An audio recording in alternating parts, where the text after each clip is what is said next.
Hi hello నమస్తే welcome back to iDream media. ఈరోజు మనతో ఉన్నారు క్యూపీఎఫ్పి అలాగే ఎన్ఐఎస్ఎం సర్టిఫైడ్ సాయిరామ్ గారు. ముఖ్యంగా ఈరోజు ఎపిసోడ్లో కొన్ని ఇన్వెస్ట్మెంట్ ఆప్షన్స్, ముఖ్యంగా అందరూ తెలుసుకోవాల్సిన ఇన్వెస్ట్మెంట్ ఆప్షన్ గురించి ఈరోజు ఎపిసోడ్లో తెలుసుకుందాం.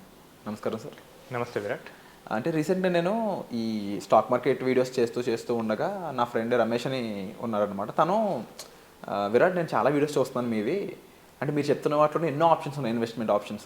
ఫర్ ఎగ్జాంపుల్ మ్యూచువల్ ఫండ్స్ కానీ, పిఎంఎస్ కానీ, లేకపోతే ఏఎఫ్ కానీ, డైరెక్ట్ ఈక్విటీ కానీ, డైరెక్ట్ స్టాక్స్, వీటిలో అసలు ఏది ఇన్వెస్ట్ చేయాలి, నాకు ఏది సూట్ అవుతుందో నేను ఎలా తెలుసుకోవాలి, అందరికీ అన్నీ సూట్ అవుతాయా, ఇలా రకరకాల డౌట్స్ అడిగారు అనమాట. బేసిక్గా ఏం చెప్తారు మీరు దీని గురించి? హాయ్ విరాట్. సో మీరు మంచి క్వశ్చన్ అడిగారు. సో ఫస్ట్ నేను డైరెక్ట్ ఈక్విటీ గురించి వస్తాను. ఓకే. సో డైరెక్ట్ ఈక్విటీ అంటే డైరెక్ట్గా మనం కంపెనీస్ స్టాక్స్ కొంటాం. సో నాకు తెలిసి మన ఇండియన్ యూనివర్స్లో ఎన్ఎస్సి బిఎస్సి లిస్టెడ్ వాటిల్లో దాదాపు 6,000 కంపెనీస్ వరకు లిస్ట్ అయి ఉన్నాయి. సో ఈ 6,000 కంపెనీస్లో ఏవి మంచివి, ఏవి బెటర్ పర్ఫామ్ చేస్తున్నాయో మనం రీసెర్చ్ చేసుకొని తీసుకోవటమే డైరెక్ట్ ఈక్విటీ. సో ఇది చేయాలంటే ఫస్ట్ ఏం చేయాలంటే ఎకానమీ ఎలా ఉంది, ఎకానమీ బాగుందా లేదా, ముందు ఎకానమీ సైజుని మొత్తం మనం అండర్స్టాండ్ చేసుకోవాలి. తర్వాత మనం ఏ ఇండస్ట్రీలో అయితే చూస్తున్నామో ఆ ఇండస్ట్రీ అనాలిసిస్ చేయాలి. సెక్టార్. సో నెక్స్ట్ సెక్టార్ కూడా నాకు బాగానే అనిపించింది. తర్వాత మనం కంపెనీ గురించి మొత్తం అనలైజ్ చేయాలి. ఓకే. సో కంపెనీ యొక్క పీ/బై రేషియో అంతా, ఫండమెంటల్స్ ఎలా ఉంది, సో కంపెనీ ఇప్పుడు ఏ ప్రైస్లో రన్ అవుతుంది, దాని టార్గెట్ ప్రైస్ ఎంత. సో మొత్తం ఫండమెంటల్ అనాలిసిస్లో అయినా వెళ్ళొచ్చు, లేదా టెక్నికల్ అనాలిసిస్లో అయినా వెళ్ళొచ్చు. సో ఇవన్నీ మొత్తం అనలైజ్ చేసిన తర్వాత లాట్ ఆఫ్ మ్యాథమెటిక్స్ ఉంటుంది. Of course. సో ఒక కంపెనీ 100 రూపీస్లో ట్రేడ్ అవుతుంది. సో నేను కొనాలా వద్దా అంటే ఇప్పుడు అది ఎంతవరకు వెళ్తుందో నాకు తెలియాలి. అవును.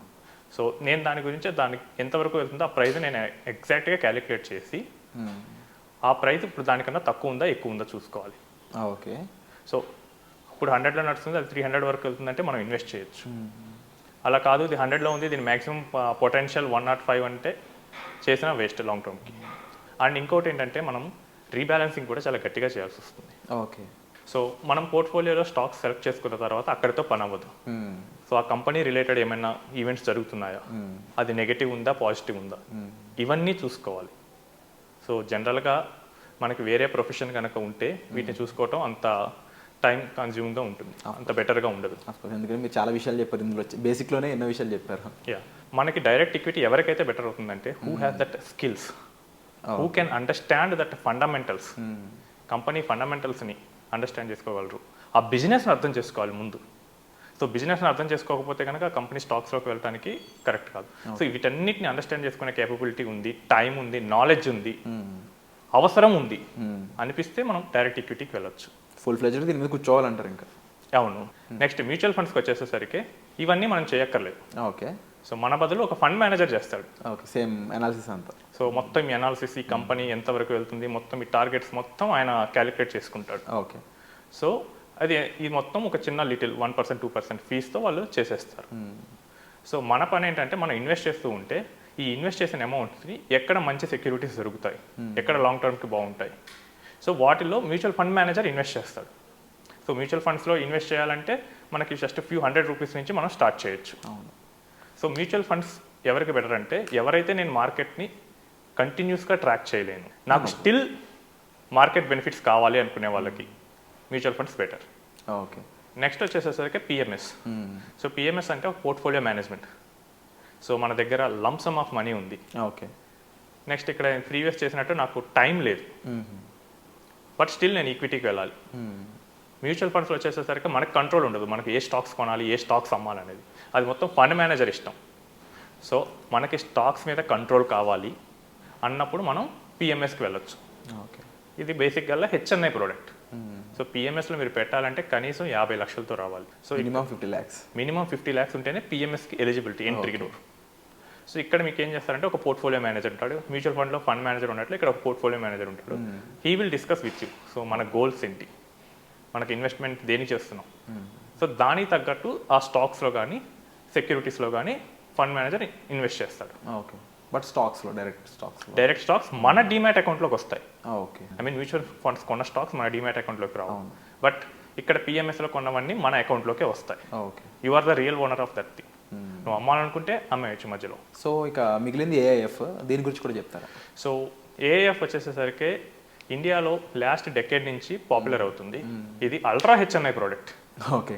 సో దీనిలో మినిమం 1 CR పెట్టాల్సి వస్తుంది. మినిమం 1 crore, 1 కోటి రూపాయలు పెట్టాల్సి. మినిమం ₹1 కోటి ఉన్న వాళ్ళే దీని గురించి చూడాలి. ఓకే. సో అంత లేని వాళ్ళు రివర్స్ మ్యూచువల్ ఫండ్స్ కానీ డైరెక్ట్ ఈక్విటీ కానీ వెళ్తే బెటర్. సో ఈ ఏఎఫ్ ఏం చేస్తుందంటే startup funds, venture capitalist funds, private equity funds లేదా హెడ్జ్ ఫండ్స్ ఓకే. ఇలాంటి వాటిలో చేస్తుంది. సో దీని మెయిన్ ఎయిమ్ ఏంటంటే ఎక్కువ రిస్క్ తీసుకుంటుంది. సో ఒక స్టార్టప్లో ఇన్వెస్ట్ చేస్తుంది, సక్సెస్ అవ్వచ్చు లేదా ఫెయిల్ అవ్వచ్చు. ఫెయిల్ అవ్వడానికి ఎక్కువ ప్రాబిలిటీ ఉంటుంది, కానీ సక్సెస్ అయితే చాలా వెల్త్ క్రియేట్ చేస్తుంది. అలాంటి వాటిల్లో లేదా హెడ్జింగ్ చేస్తుంది. సో లేదా ప్రైవేట్ ప్లేస్మెంట్ చేస్తుంది, అంటే పబ్లిక్గా లిస్ట్ అవ్వని కంపెనీస్ ఉండొచ్చు. అవును, ప్రైవేట్ లిమిటెడ్స్ అంటారు.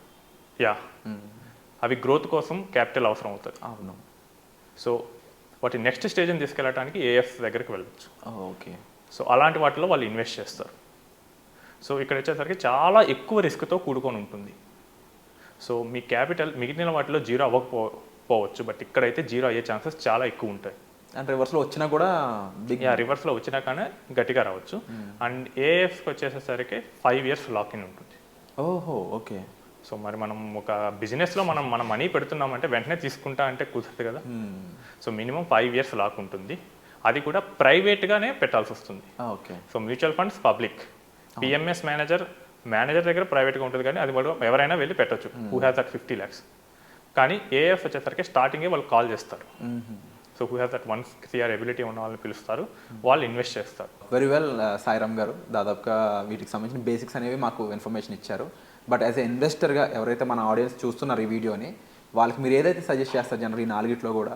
As an investor point of view, so మనం అల్ట్రా హెచ్ఎన్ఎస్ అయితే సో మనం మెయిన్గా పిఎంఎస్ అండ్ ఏఎఫ్స్ వైపు వెళ్ళొచ్చు. ఓకే. అల్ట్రా హెచ్ఎన్ఐ అంటే కొన్ని 100 కోట్లు ఉండాలి, చాలా మందికి ఉండదు. నెక్స్ట్ కొంత డీసెంట్ మనీతో స్టార్ట్ చేయాలనుకుంటే mutual funds is the starting. Okay.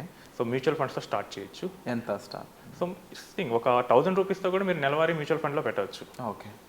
లేదు నాకు కొంచెం క్యాపిటల్ ఎక్కువ ఉంది, నాకు టైం ఉంది అనిపిస్తే దెన్ మనం డైరెక్ట్ ఈక్విటీకి వెళ్ళొచ్చు. ఓకే.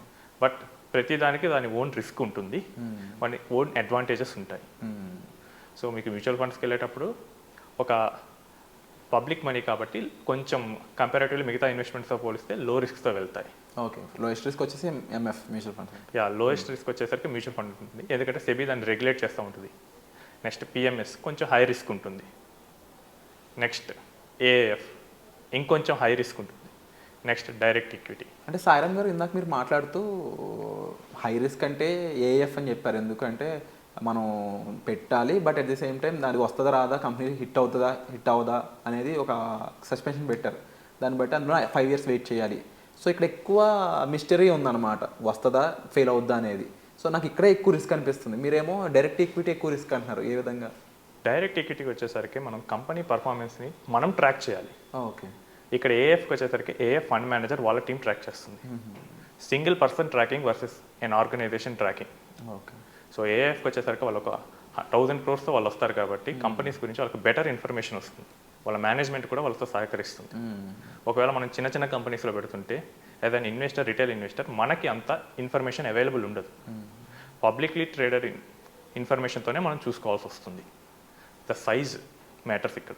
వాళ్ళకున్న టీం మనకు లేకపోవటం వల్ల డైరెక్ట్ ఈక్విటీని నేను రిస్కీ అంటున్నాను. అండ్ ఇంకొక చిన్న doubt from audience point of view, నాకు ఏమనిపించింది అంటే డైరెక్ట్ ఈక్విటీలో ఇన్వెస్ట్ చేయడానికి కూడా ఎవరైనా మనం సజెషన్స్ తీసుకోవచ్చా, లేదంటే గైడెన్స్ తీసుకోవచ్చా, ఏదైనా లైక్ ప్రొఫెషనల్స్ లైక్ యూ?